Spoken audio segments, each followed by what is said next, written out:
Hey there, everyone. Welcome.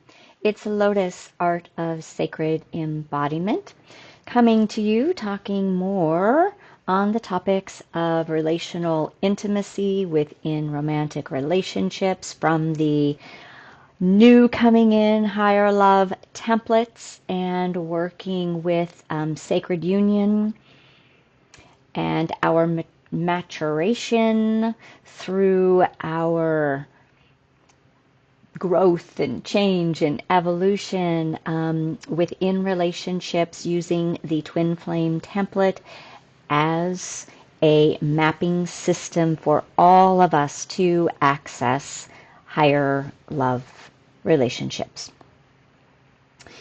So I wanted to talk a little bit today about the qualities of masculine and feminine. And since we're working with the inner union, one of the things that's nice is to get a clearer picture of what really are the general guidelines, right? General. It's not all written in stone. There's a wide variety along the spectrum of masculine and feminine within each masculine and feminine. And what I want to start out by saying is that, we've got these divine union and sacred union templates that are, in twin flames, right, that are speaking loudly about the changes that are happening within our relationships. But there are other camps as well that are also showing that this transformation is very much underway, and the healing, the great divide, and the woundings of both the masculine and feminine that I think we all are aware of. And maybe we're not always aware of it because it just is how we've been programmed anymore. But, if you were to go back, if you're working on relationships, if you're just starting kind of, getting your feet wet in that, and if you're working with your own relationship, trying to find new ways of maybe bringing healing or greater depth, or even trying to figure out, is this where I'm still meant to be? So this is kind of the karmic level. Conscious Loving by Gay and Catherine Hendricks is a really awesome book. And I think that was written probably at the end of the 80s or the 90s. And I utilized that book a lot in the early 90s when I first started stepping onto this path in a very conscious way. And, at that time I was involved as well in a community that worked I didn't personally work with this practice of nonviolent communication. However, many of my friends did. And then, conscious relating, conscious uncoupling was also something that was not foreign. And this was again back in the mid 90s by that point. So this framework has been evolving for a long time, and it's become so much more front and center, I think, in the last maybe 10 years, when we started working first with the sacred feminine and then the sacred masculine. All of this started coming online more about 2012, when the frequencies on our planet and in, we could just say the cosmos, really took a much stronger shift. So now it's evolving again. And it has taken leaps and bounds with the twin flame template, and then the visioning now from the divine union. So all of this is really just to say that none of this is new, right? It has been in a constant mode of maturation for a very long time. And it's just now becoming more popular and mainstream. So the other thing that I want to talk about with this is, there's another lens that is being worked with that I do really appreciate, and that is we could say, the rise of the sacred and divine masculine. And now there are, just like, a decade ago, we were really focused on the feminine coming back into, well, what does that mean? And what is our role? And what are the true qualities? And what is that essence that needs to be reclaimed and embodied? And now the masculine is going through their time of that deeper acknowledgement, recognition, and healing. And there are many amazing teachers that are doing their own versions of this work with the sacred and divine masculine, that I'm really appreciating a lot. And maybe at some point we'll talk more specifically about that. That isn't necessarily my focus, either or, the divine feminine or the divine masculine. I am much more within the union realm, and that has just been the way that I've been guided. But the ways that some of these relationships are also showing up, I think, are really cool to be watching. And they're sort of reclaiming much more traditional roles of the masculine and feminine. And while a lot of the union work, it's very gender neutral, right? We're not less necessarily needing to pinpoint gender for that work. There is much more of gender specificity, if that's getting that out right, within some of these other templates where the traditional masculine roles are really being reclaimed, which is allowing the traditional feminine roles to be entered into as well. And, maybe I'll circle back around to that, but, part of that is sort of like this coming full circle through all of the phases and stages that we needed to go through in individuated ways, and exploring and culture, especially in the West, sort of forcing men and women into some different ways of needing to operate, where the feminine became much more emasculated due to, things that were happening in our society, single parent homes, needing to be more self-sufficient, raising families on their own.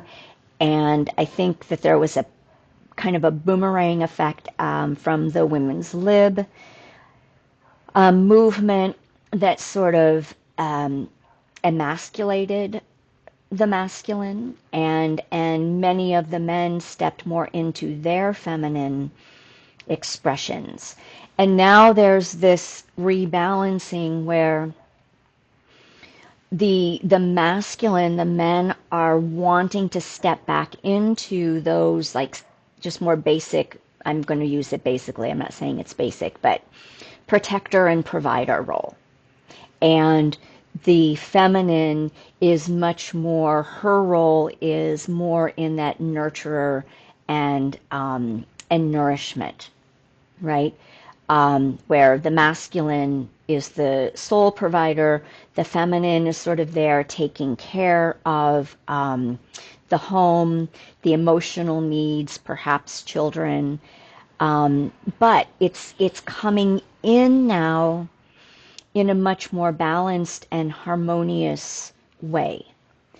And so that also is giving, it's giving a voice to, we're going through a big change within relationship, within romantic relationship, within our own inner healing, and healing the connection between the two. So I just wanted to touch on that a little bit, since we have been talking about a little bit more of maybe the ethereal piece of what's happening. And so it may seem that oh well, this is just kind of isolated in this one kind of woo-woo area. But that's not the case at all.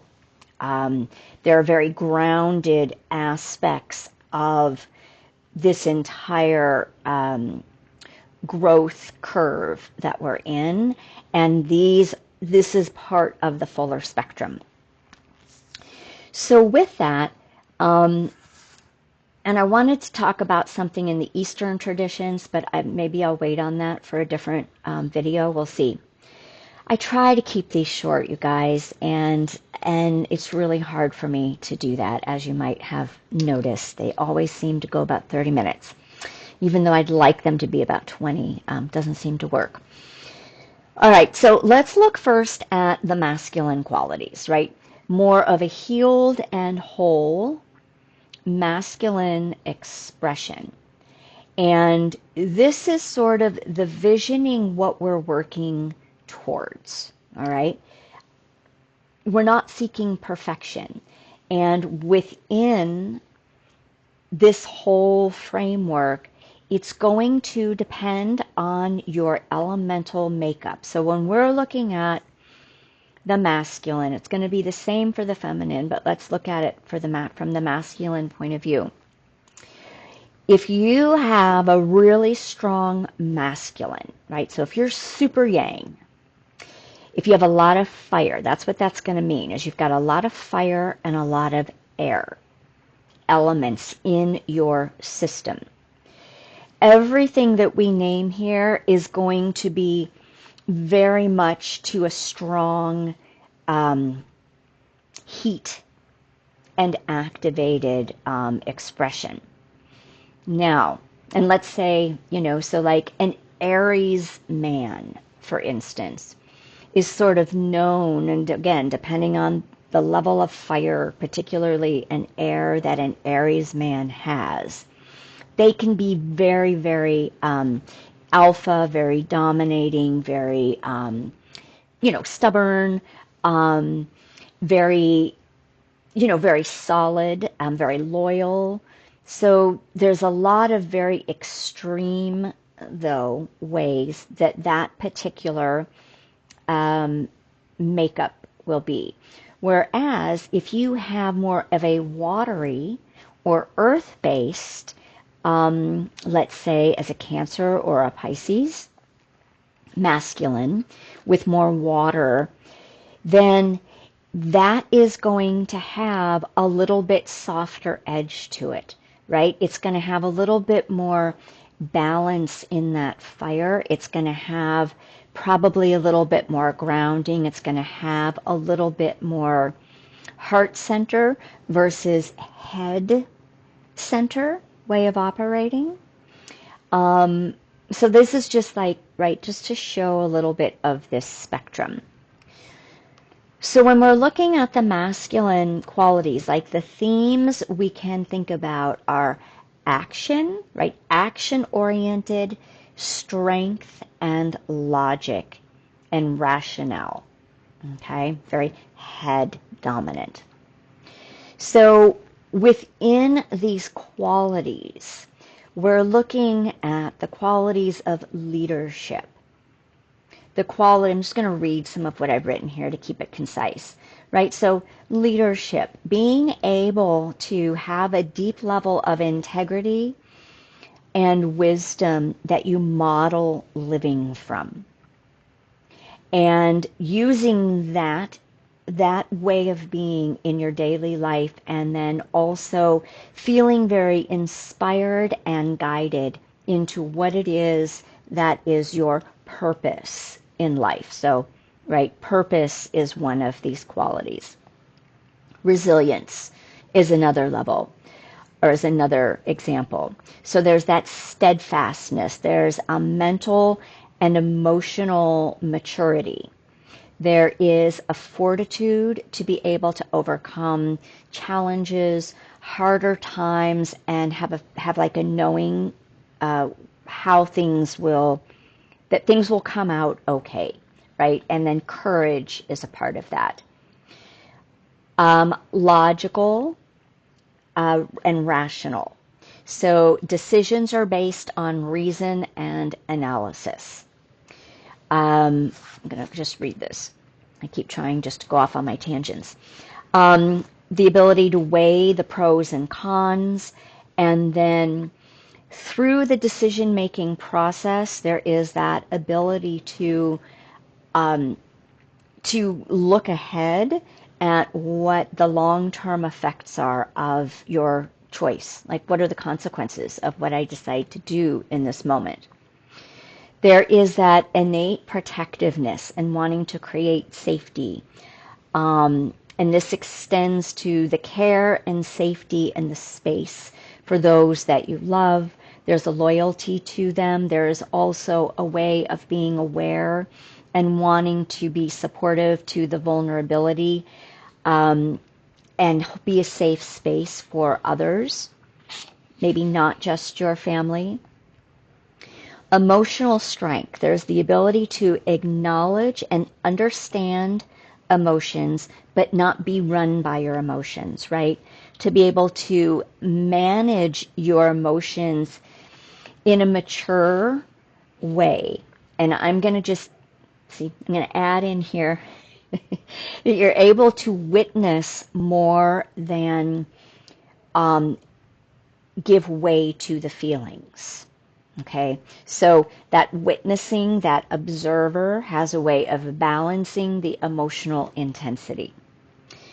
There's that sense of purpose, right? Like having an idea of what is your direction and your intention through your life. What are your goals? What is your vision?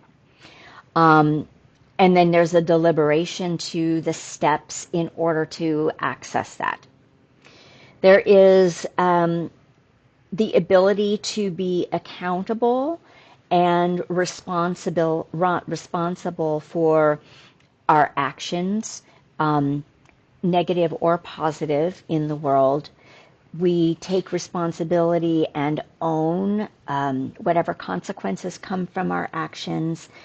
That goes along too with that integrity and deep levels of honesty with self and others, and being able to admit when we're wrong. So all of these are going to have various levels that are at play, also depending on point and times in our lives. Okay, different phases and stages in our life.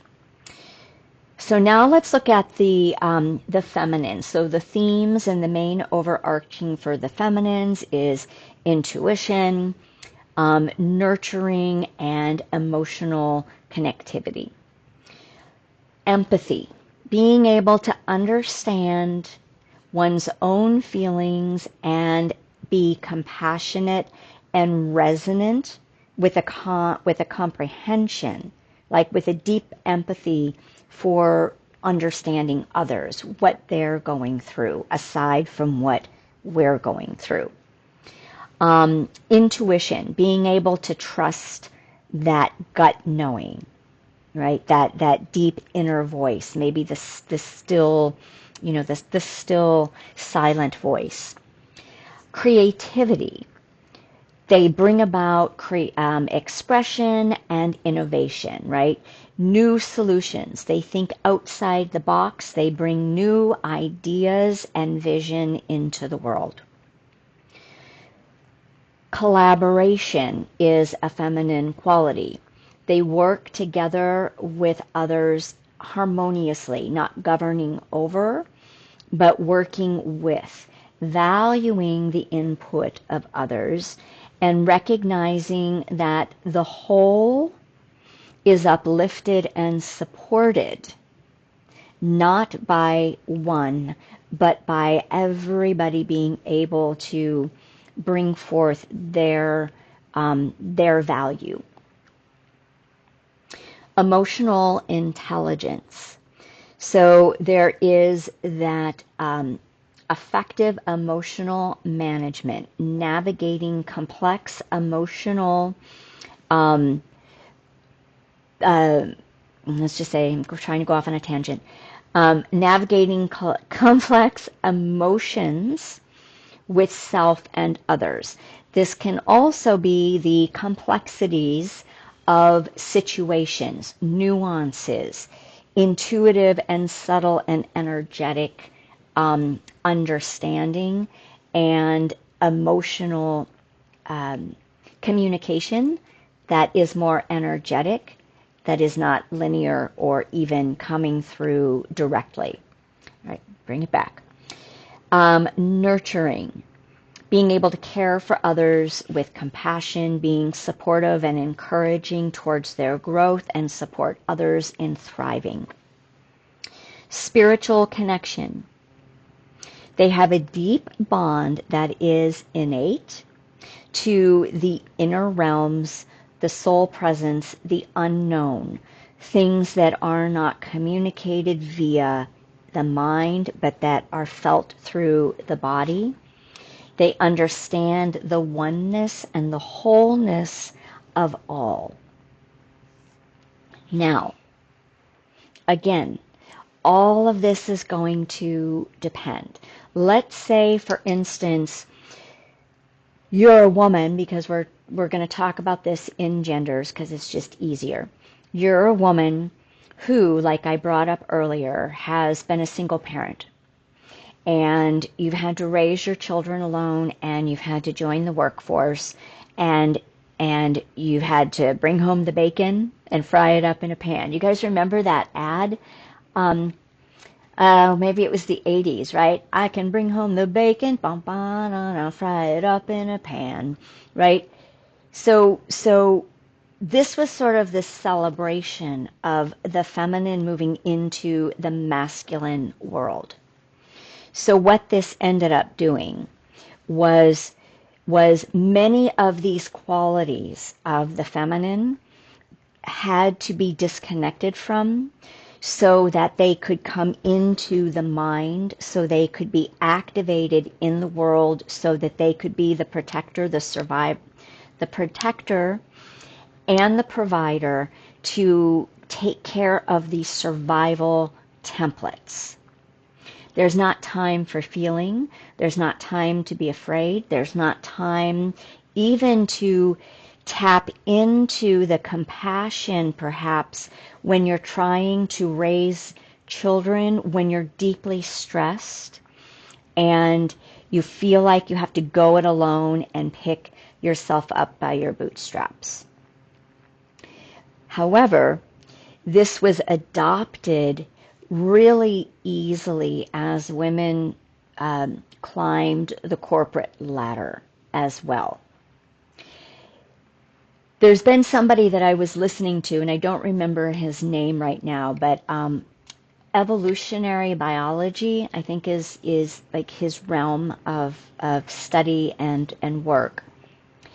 And one of the things that he was talking about is the percentage of women who have been in a primary masculine role, who have suffered, and I don't remember what the percentage is, but it's a big percentage of women suffering from reproductive organ disease and dysfunction.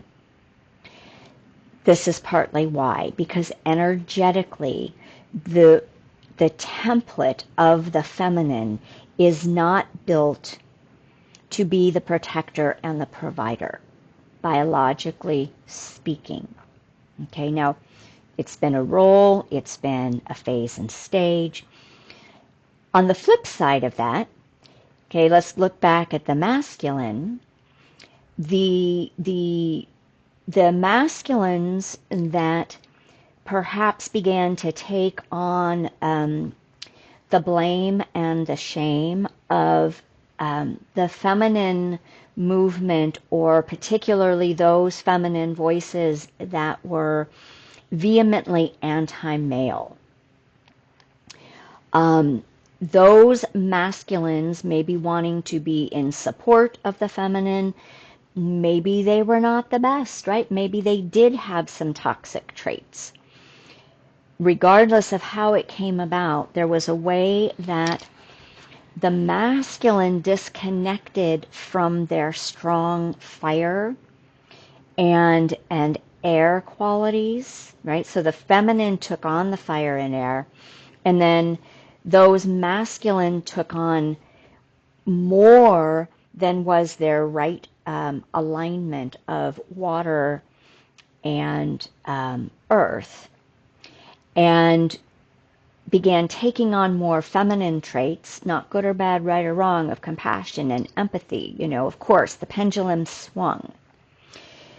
But what some of these studies have shown for the masculine that has taken on and has sort of dipped to an extreme of the feminine is that their testosterone levels are much lower, and they too, and I don't know the different things that they have, suffered from health-wise, but one of them for sure was the way in which too much emotion.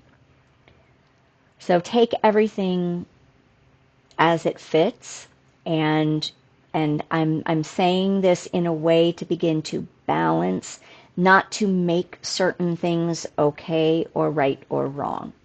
Okay, we're not swinging to polarity. We're recognizing things have swung to polarity, and things are coming back into balance, and now we're seeing things that we didn't see before. And you can do your own research and see what you find. I have not done that, but I like some of what I'm hearing from some of these people, because I have experienced some of it from the too much masculine, feminine myself.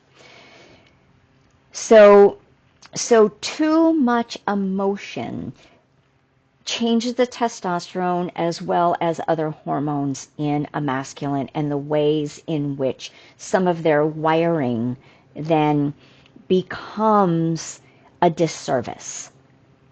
So I found all of that really, really fascinating, and I find it then, I don't want to say applicable, but I'll say I find it in resonance in certain aspects to what happens when we're looking to come into the inner union. When we're looking to come into what is our right aligned inner balance, which is that inner alchemy of the elements. And how do we know what that is for each of us, right? There's a process to that, and that's part of the work that I do, right? Is how do we assess this? How do we understand this more fully? And how do we start landing in that right alignment? And how do we allow space and time for the process of that? Now, when we're working with a twin dynamic, which inherently the twin template sort of does this organically, but that's why it's an amazing map to support how we all can find our right and true balance of the inner masculine and inner feminine, where we heal both. And that also means that we have to come in and reconcile deep woundings of each. So I'm gonna close this off here, but I'm gonna end this with two different examples, right? So, because this can go on, I'll do the next one. So two different examples of this need for the inner healing. So if a woman has disdain or distrust, okay, in the feminine. Let's say, for instance, they have felt betrayed or in deep levels of competition, right, with the feminine. So our society has sort of created a program of competition between women in a variety of ways, but let's just leave it at that. And so let's say, or that you have not had a good relationship with the maternal, your mother, right? The maternal line or the maternal energy in your family. Wasn't able to trust it, didn't feel nurtured, didn't feel supported, didn't feel safe. Then that feminine, right, may not know how to actually come to terms, has to resolve that. Hence, a masculine who may have been raised by a toxic father, okay, may be overly aggressive. This goes even beyond, the feminism example, but is raised by a toxic, abusive father. That masculine may be very afraid of his power, and so may end up being more collapsed or soft, afraid to stand ground, afraid to be the protector, afraid to be in that fire. So we have to also reconcile the influences that have kicked off the imbalance. And that's part of this deeper journey as well. So it's not really just a simple black and white. It's very gray. It's very nuanced, right? It's very subtle. And while there are ways in which we can deal with it rationally and logically and linearly, right, from that masculine paradigm of study and science and all of that, which is awesome.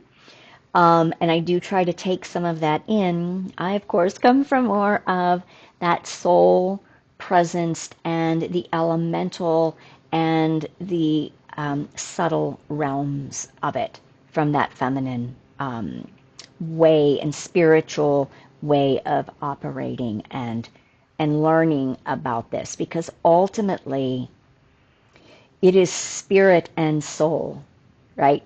Spirit as the feminine, soul as, or spirit as the masculine principle, soul as the feminine principle, that are learning to work and dance and merge into that amazing, beautiful oneness within. All right.